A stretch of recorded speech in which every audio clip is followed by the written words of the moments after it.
Have you ever wondered why Jesus, who came to save the world, waited so long to actually start doing it? He started his ministry around the age of 30, and that leaves a massive gap. What was he doing in the meantime? Why did he wait so long? And most importantly, what can we, as Christians living in a fast-paced world, learn from that silence? Today we're going to dive into the hidden years of Jesus to find those answers.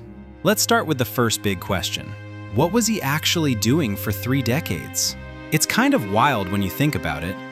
At just 12 years old, Jesus was already in the temple, amazing the priests with his understanding. You would think, okay, he's ready. But just after that moment in the temple, no one talks about him anymore. The Gospel of Luke basically summarizes 18 years of his life in a single verse. Jesus grew in wisdom and stature, and in favor with God and man. But we want to know more, right? We want to know how he evolved, how he understood his divinity. Well, we know that Jesus went to Nazareth. Nazareth was essentially a nowhere town. He didn't go to a palace or a prestigious school. He went to a small village to live a common human life. God didn't rush him. Instead, Jesus spent those years maturing. And that leads to another great question. Why did he need to mature if he is God? He knows everything, right? Let's say you read every book about war techniques and how to be a good soldier on the battlefield. Does that give you the experience on how to fight? No. You never know if you're brave until you're scared. The book of Hebrews tells us that he learned obedience through what he suffered. He had to experience the real world. He didn't just download knowledge of human life. He learned obedience and humility by living it every single day. And there's a heavy reality to his life during this time too. It is widely believed that his earthly father, Joseph, passed away during these hidden years. This meant Jesus likely had to step up, take care of his mother Mary, and manage the household. He wasn't just waiting. He was carrying the weight of responsibility. He lived the pain of poor people because he was poor. He felt the struggle of making a living and the weariness of work. Later on, when we hear him preach, he uses these experiences. He could speak to the broken and the poor with authority because he had lived their life. Okay, but one question still remaining. Why 30 years? I mean, honestly, why didn't he start at 20 or 25? He was God after all. He had the power.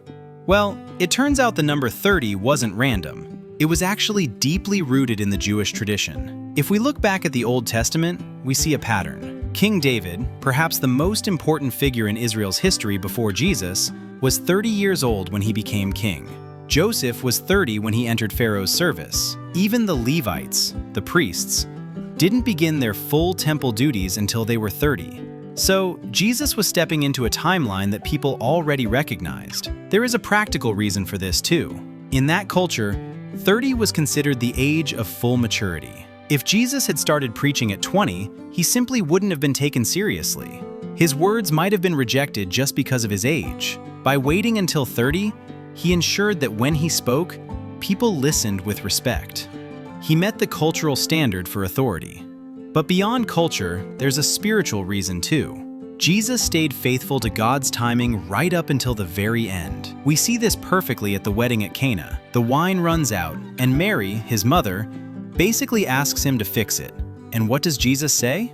He says, "My hour has not yet come." I love that moment because it shows that even his own mother couldn't rush God's timing. Throughout the Gospels, we see people trying to push him or even arrest him, but they couldn't. Because, as the Bible says, it wasn't his time.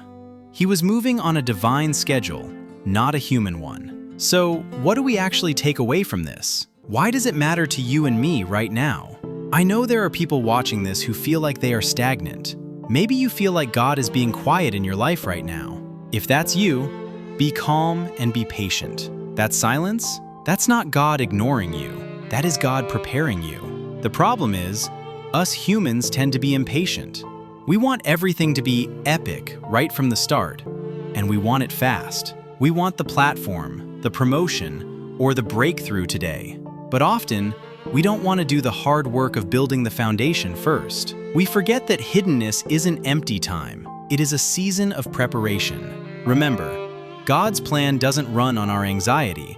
It runs on His perfect timing. Everything He has for you will come.